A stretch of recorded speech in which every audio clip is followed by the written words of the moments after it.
السلام علیکم۔ میرا نام جواد ہے۔ میری شادی کو 1 سال ہو گیا تھا۔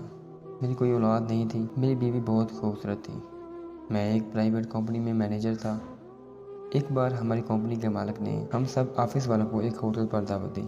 اس دعوت میں میں اپنی بیوی کو بھی ساتھ لے گیا۔ یہ پہلی بار تھا جب میرے باس نے میری بیوی کی تعریف کی تھی اور مجھے بہت برا لگا تھا۔ پھر اس واقعے کے 2 ماہ بعد میری بیوی نے مجھ سے طلاق لے کر میری کمپنی کے مالک سے شادی کر لی تھی۔ میری بیوی نے اپنا موبائل نمبر میرے باس کو دے دیا تھا۔ پہلے دوستی اور پھر شادی تک بات چلی گئی تھی، مگر میں اس سب سے بے خبر تھا۔ مجھے تو تب پتہ چلا جب میری بیوی نے خلا کے لیے عدالت میں مجھ پر کیس کر دیا تھا اور میں نے اسے طلاق دے دی تھی۔ وہ دولت کی وجہ سے مجھے چھوڑ گئی تھی۔ میں نے وہ کمپنی چھوڑ کر دوسری جگہ جاب کر لی تھی۔ میں بہت بری طرح ٹوٹ گیا تھا۔ اس بات کو کئی سال گزر گئے اور جب میری عمر 28 سال ہوئی تو مجھے ایک لڑکی ملی جو صرف 19 سال کی تھی اور بہت ہی زیادہ خوبصورت تھی۔ اسے مجھ سے محبت ہو گئی تھی، بلکہ وہ محبت میں دیوانی ہو گئی تھی۔ وہ مجھے شاعری سناتی، ایسی باتیں کرتی کہ میں حیران رہ جاتا۔ کہتی تھی تمہارے لیے جان بھی دے دوں گی، سارے زمانے سے لڑ جاؤں گی۔ اس کی باتیں مجھے بہت اچھی لگتی تھیں۔ ایسی ہی باتیں کوئی بھی مرد سننا چاہتا ہے۔ میں نے اسے کہا کہ میں تم سے عمر میں کافی بڑا ہوں، تمہارے ماں باپ کیسے مانیں گے؟ اس نے کہا میرے ماں باپ مان جائیں گے، میں جو ان کو کہتی ہوں وہ مان لیتے ہیں۔ میں ان کی اکلوتی بیٹی ہوں، میری خوشی سے زیادہ ان کے لیے کچھ اہم نہیں ہے، لیکن میں اس کے ساتھ اس طرح سے شادی کر کے اس کا فائدہ نہیں اٹھانا چاہتا تھا۔ اس لیے میں نے اسے سب کچھ پہلے ہی بتا دیا تھا کہ میری بیوی پہلی ایک بھی تھی جو مجھ سے طلاق لے چکی ہے۔ اس نے مجھے دھوکہ دیا تھا۔ اس نے کہا کہ وہ لڑکی بہت بری ہوگی، اس نے آپ کے ساتھ برا کیا۔ میں ایسا نہیں کروں گی، میں آپ کے ساتھ شادی کروں گی، آپ کے ساتھ رہوں گی، ہمارے بچے ہوں گے۔ اس لڑکی کا نام پروین تھا۔ وہ بہت ہی زیادہ خوبصورت تھی، لیکن اب میں اپنے آپ کو دیکھتا تو پہلے جیسا نہیں رہا تھا۔ اس کے ساتھ کھڑا ہو کر میں بالکل اچھا نہیں لگتا تھا۔ وہ زمانے اور تھے جب میں 18 سال کا تھا تو بہت ہی زیادہ خوبصورت تھا، اپنا بہت خیال رکھتا تھا۔ پہلے بیوی سے دھوکہ کھانے کے بعد میں نے اپنا خیال رکھنا چھوڑ دیا تھا۔ اب میری عمر 28 سال تھی، لیکن لگتا تھا کہ میں 35 سال کا ہوں، کیونکہ میں نے اپنے آپ کو وقت دینا چھوڑ دیا تھا۔ نہ جانے کیوں وقت سے پہلے ہی میری داڑھی اور بال بھی سفید ہو گئے تھے۔ میری دوسری بیوی نے میری پرانی تصویریں دیکھ کر ہی مجھ سے محبت کی تھی، کیونکہ ہماری دوستی فیس بک پر ہوئی تھی اور فیس بک پر میری بہت زیادہ پرانی تصویریں تھیں۔ مگر اب اس نے مجھ سے دیکھ لیا تھا۔ شاید وہ اس احساس میں آ گئی تھی کہ اگر وہ پیچھے ہٹتی ہے تو میں اسے کہتا کہ تم بے وفا ہو۔ وہ میرے سامنے شرمندہ نہیں ہونا چاہتی تھی، کیونکہ اس کی عمر ابھی محض 19 سال تھی۔ میں نے پروین سے شادی کر لی اور اب میں اس کا خیال بہت رکھتا تھا کہ شادی کے شروع کے دنوں میں مرد اور عورت دونوں یکڑ گدھے برابر ہو جاتی ہیں۔ انہیں ایک دوسرے کے علاوہ ان کو کوئی نظر نہیں آتا۔ کچھ لوگوں کو یہ 2 عرصہ 2 ہفتے سے 1 مہینے تک کا ہوتا ہے اور وہ ایک دوسرے کے لیے اتنے پاگل ہوتے ہیں کہ 1 سال تک ان کو ایسا لگتا ہے کہ جیسے ان کی شادی کو صرف 1 ہفتہ ہو گیا ہے اور وہ ایک دوسرے میں بہت زیادہ مصروف ہو جاتے ہیں۔ ہمارا معاملہ کچھ درمیان کا تھا۔ 4 سے 5 مہینے کا عرصہ یوں ہی گزر گیا۔ ہم بہت زیادہ خوش تھے، ایک دوسرے کے ساتھ باتیں کرنا، باہر آنا جانا، چھوٹی چھوٹی باتیں نوٹ کرنا۔ وہ میری پسند کے کپڑے پہنتی تھی اور میں اس کی بہت تعریف کرتا۔ ہم ایک دوسرے کو تحفے دیتے، روزانہ باہر آتے جاتے، ڈنر کرتے۔ وہ کہتی کہ کھانا نہیں بنایا تو میں کہتا چلو باہر چلتے ہیں۔ ہم کھانا بھی باہر سے کھاتے اور میں اسے شاپنگ بھی کرواتا۔ میری بیوی کے علاوہ میرا اس دنیا میں کوئی نہیں تھا۔ جو بھی کماتا تھا وہ سارے پیسے اپنی بیوی پر خرچ کر کے خوش ہوتا تھا۔ مجھے اب کوئی بھی ٹینشن نہیں تھی۔ میں اپنی پہلی بیوی کو بھول چکا تھا۔ اس نے مجھے بہت دکھ دیے تھے۔ اس لالچی عورت نے میری زندگی برباد کی تھی، مگر اب میرا جو کچھ بھی تھا وہ میری بیوی کا تھا، میرے پیسے، میرا وجود، میرا سارا وقت۔ لیکن اچانک سے پتہ نہیں کیوں پروین کا رویہ میرے ساتھ بدلنے لگا تھا۔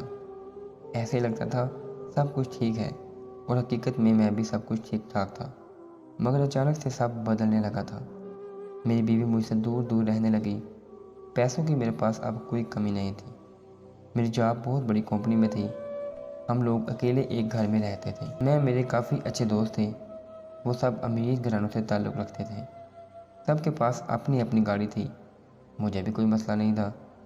میری بیوی کو تو خوش ہونا چاہیے تھا، لیکن پتہ نہیں کیوں وہ مجھ سے دور دور رہنے لگی تھی۔ ایک دن اس نے مجھے صاف صاف کہہ دیا کہ آپ دوسرے کمرے میں جا کر سو جائیں، آپ خراٹے لیتے ہیں اور مجھے نیند نہیں آتی۔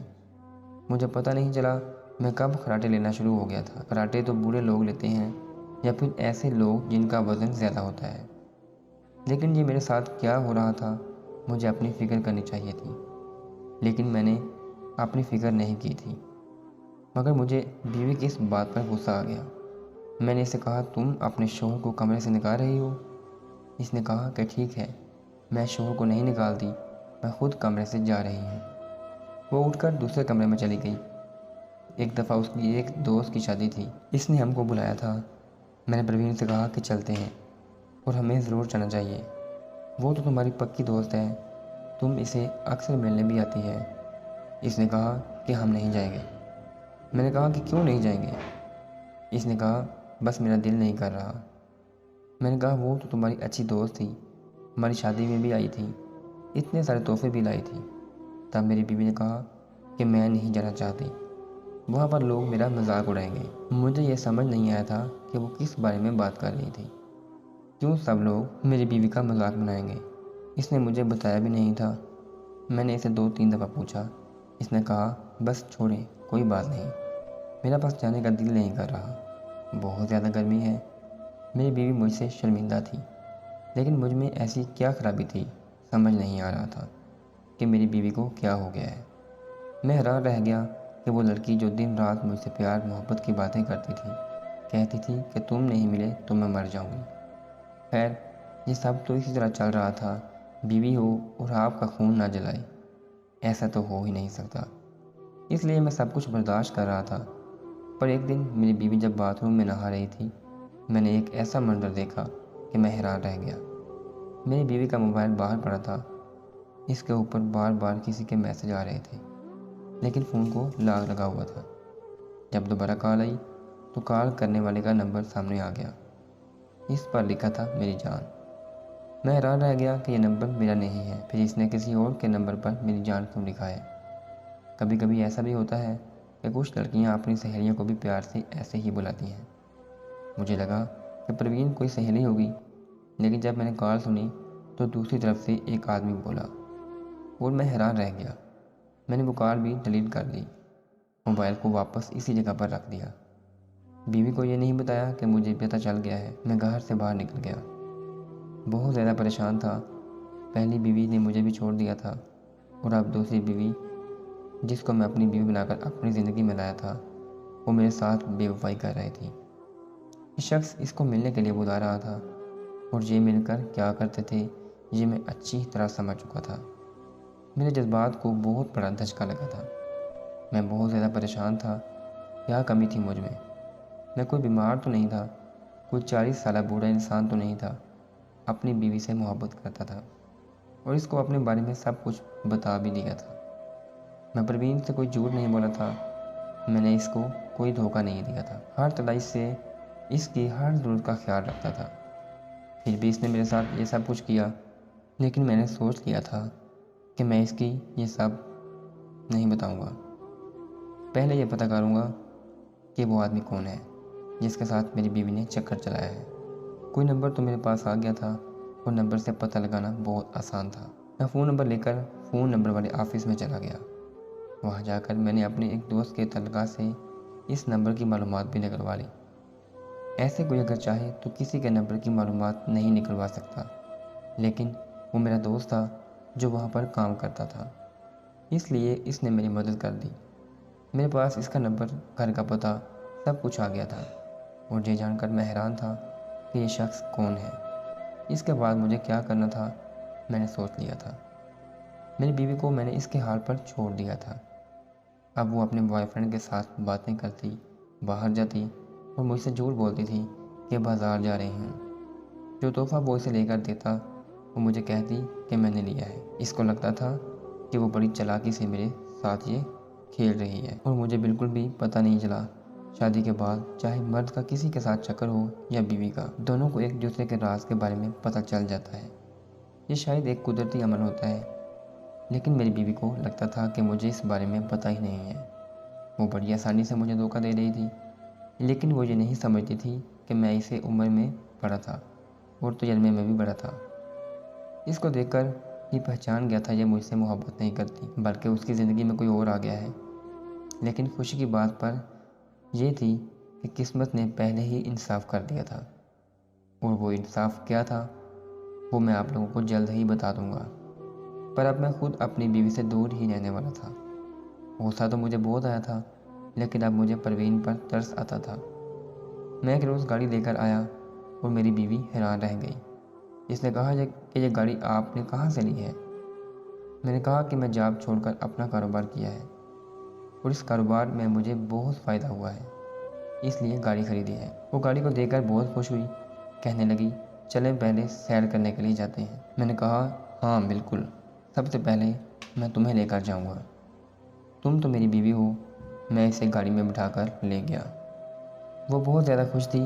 اس کے بعد میں نے اسے خرچے کے لیے 20,000 روپے اپنی جیب سے دیے اور وہ حیران رہ گئی۔ اس نے کہا کہ میں ابھی اتنے پیسے اور بڑی گاڑی لی ہے، پھر بھی آپ مجھے اتنے سارے پیسے دے رہے ہیں۔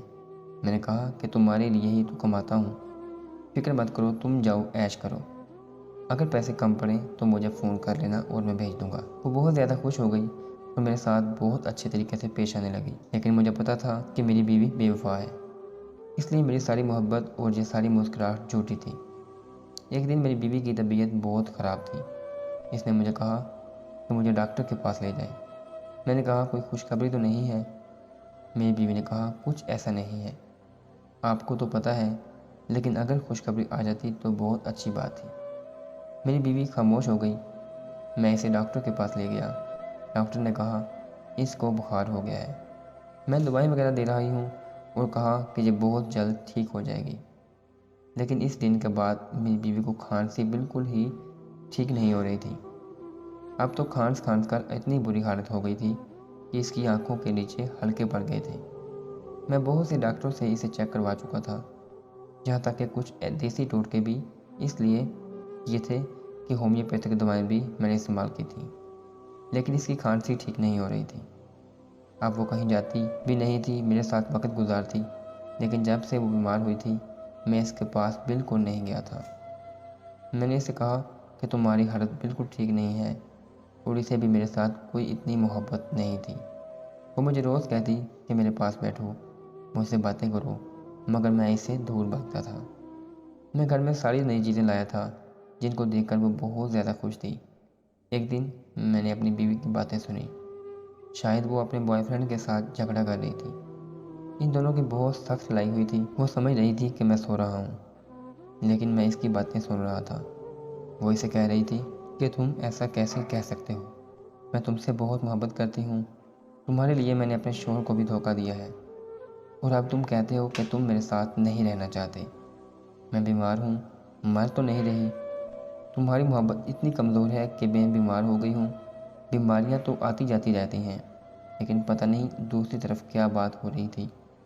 وہ 1 گھنٹے تک جھگڑا کرتی رہی، روتی رہی۔ اس کے بعد ایسا لگا کہ بات ختم ہو گئی ہے۔ میں نے دیکھا تو وہ رو رہی تھی۔ میں نے کہا کیوں رو رہی ہو؟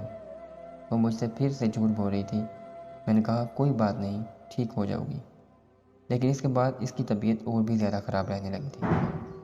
اب وہ میرے پاس رہنا چاہتی تھی، اسے میرا ساتھ چاہیے تھا، لیکن میں اسے دور بھاگ رہا تھا اور بہانے کر رہا تھا۔ وہ بھی حیران ہو رہی تھی۔ ایک دن میں اسے ڈاکٹر کے پاس لے گیا کیونکہ اب وقت آ گیا تھا اسے سب کچھ بتانے کا۔ ڈاکٹر نے ایسی بات بتائی کہ وہ حیران رہ گئی۔ ڈاکٹر نے کہا کہ آپ کو تو بلڈ کینسر ہو چکا ہے اور آخری سٹیج میں ہے۔ میری بیوی کے قدموں تلے زمین نکل گئی، لیکن میں چپ چاپ بیٹھا تھا۔ یہ میری بیوی بری طرح سے رونے لگی۔ یہ ایک ایسی بیماری ہے جس میں آپ کا مدافعتی نظام بہت کمزور ہو جاتا ہے۔ میری بیوی کے قدموں تلے سے زمین نکل گئی، لیکن میں چپ چاپ بیٹھا تھا اور میری بیوی بری طرح رونے لگی۔ یہ ایک ایسی بیماری ہے جس میں آپ کا مدافعتی نظام بہت کمزور ہو جاتا ہے اور آپ پر کسی بھی بیماری کا حملہ ہو سکتا ہے اور آپ کی باڈی آپ کو اس بیماری سے نہیں بچا سکتی۔ کھانسی بخار تو ہر ٹائم ہی رہتا ہے، جو کہ میری بیوی کا جاتا ہی نہیں تھا۔ اسے گردوں کا بھی مسئلہ بن گیا تھا۔ میری بیوی گھر آئی تو بری طرح رونے لگی، کہنے لگی کہ میری زندگی برباد ہو گئی ہے، اگر ہم لوگ ایک دوسرے کے ساتھ رہیں تو آپ کو بھی بیماری ہو جائے گی۔ میں نے کہا تمہیں کہاں یہ بیماری ہو گئی؟ کیا تم کسی انسان کے ساتھ تھی جس کو یہ بیماری تھی؟ کیا تمہارے دوستوں میں سے کسی کو یہ بیماری تھی؟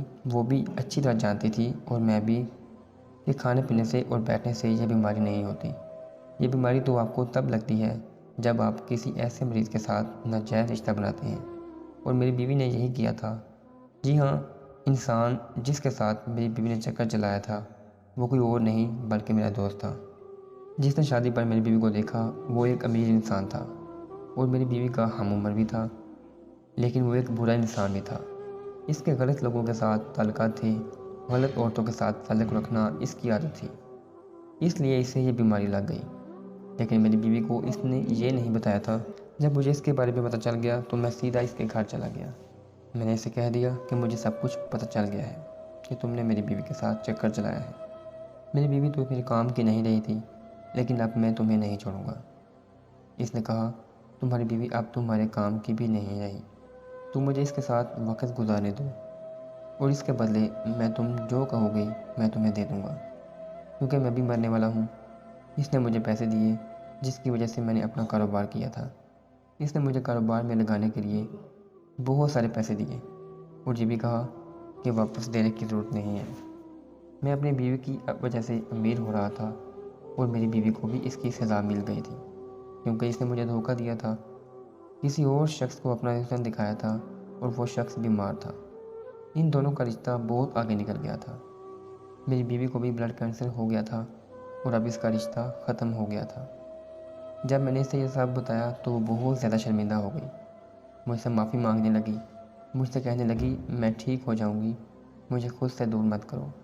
میں نے کہا اگر تم میرے ساتھ رہی تو پھر میرے ساتھ بھی وہی ہوگا جو تمہارے ساتھ ہوا ہے، اس لیے میں تمہیں اپنے ساتھ نہیں رکھ سکتا۔ میری زندگی سے ہمیشہ کے لیے تمہیں جانا ہوگا۔ میری بیوی میرے قدموں میں بیٹھ کے معافی مانگنے لگی۔ میں نے اسے کہا کہ میں تمہیں کبھی معاف نہیں کر سکتا، جو تم نے کیا ہے بہت برا کیا ہے، مجھے دھوکہ دیا ہے، تم میرے نکاح میں تھی، میری بیوی تھی، اگر تمہیں میرے ساتھ نہیں رہنا تھا تو تم مجھے بتا دیتی، میں پہلی بیوی کی طرح تمہیں بھی چھوڑ دیتا، پھر تم جس کے ساتھ مرضی شادی کر لیتی، لیکن تم میرے نکاح میں تھی، اور پھر بھی میں پہلی بیوی کی طرح تمہیں بھی چھوڑ دیتا، پھر تم جس کے ساتھ مرضی شادی کر لیتی، لیکن تم میرے نکاح میں تھی، اور پھر بھی تم نے کسی اور کے ساتھ چکر چلایا، اس کے ساتھ تعلق بنایا۔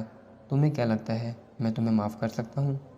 تمہیں تمہاری سزا مل گئی ہے، میں تمہیں طلاق نہیں دوں گا، لیکن کیونکہ میں تم پر طلاق کا دھبا نہیں لگانا چاہتا، لیکن تمہیں اس گھر سے جانا ہوگا۔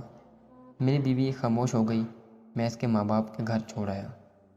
اس کے ماں باپ کو کچھ نہیں بتایا تھا، اب وہ جانے اس کے باپ مان جائیں۔ میں اس سے زیادہ اس کے ساتھ کچھ نہیں کر سکتا تھا۔ میں نے اس پر ہاتھ نہیں اٹھایا تھا، اس کے ماں باپ کے سامنے اسے شرمندہ نہیں کروایا، کیونکہ اسے پہلے ہی سزا مل چکی تھی۔ کہتے ہیں محبت میں بے وفائی سب سے بڑا گناہ ہوتا ہے۔ آپ کو کیا لگتا ہے جو میں نے کیا وہ ٹھیک کیا یا غلط؟ کیا میں نے اپنی بیوی کو اپنے ساتھ رکھتا، اس کا علاج کرواتا یا اس کو کرنے کی کوشش کرتا؟ لیکن میں ایسا تب کرتا جب میری بیوی میرے ساتھ وفادار ہوتی، اس نے کی طرف دیکھا نہ ہوتا۔ وہ جیسی بھی تھی میں اسے مرتے دم تک اپنے ساتھ ضرور رکھتا، لیکن اس نے مجھ سے بے وفائی کی تھی اور میں یہ برداشت نہیں کر سکتا تھا، بلکہ کوئی بھی مرد یہ سب برداشت نہیں کرتا، اس لیے میں نے اسے اپنی زندگی سے نکال دیا۔ آج کل اس کے حالات بہت خراب تھے، ڈاکٹرز کہتے ہیں کہ زیادہ دن زندہ نہیں رہے گی۔ میں اس روز اس کی طبیعت پوچھنے کے لیے اس کے گھر چلا جاتا ہوں، اس کے لیے کچھ پھل فروٹ بھی لے جاتا ہوں، دوائی کے پیسے بھی دے آتا ہوں تاکہ وہ اپنا علاج کروا سکے۔ اس کے ماں باپ غریب تو نہیں ہیں، لیکن پھر بھی شاید جب تک وہ میرے نکاح میں ہے اتنا تو اس کا حق بنتا ہے، لیکن میرا اس کے ساتھ کوئی تعلق نہیں ہے۔ میرے لیے وہ ایک بیمار انسان ہے جس کی مدد کر کے میں اپنا فرض پورا کر رہا ہوں۔ اس کے ماں باپ کو کچھ نہیں پتہ، وہ تو اپنی بیٹی کی زندگی کے لیے دعائیں کرتے رہتے ہیں۔ میری بیوی اب روز مجھ سے معافی مانگتی ہے اور میں چپ کر کے واپس آ جاتا ہوں۔ اسے اس طرح دیکھ کر مجھ سے بہت تکلیف ہوتی۔ اب آپ ہی بتائیں کہ میں کیا کروں، اسے معاف کروں یا نہیں؟ میں آج کل بہت دکھی ہوں۔ پلیز مجھے اپنا بھائی سمجھ کر کمنٹ سیکشن میں جواب ضرور دیں تاکہ میرے لیے آسانی ہو جائے۔ اگر آپ کو ہماری ویڈیو اچھی لگی ہو تو آپ نے اس کو لائک کرنا ہے اور دوسروں کو شیئر بھی کرنا ہے، اور اگر آپ نے اس کو سبسکرائب نہیں کیا تو آپ نے میرے چینل کو سبسکرائب کرنا ہے اور بیل آئیکن کو دبانا ہے۔ اللہ حافظ۔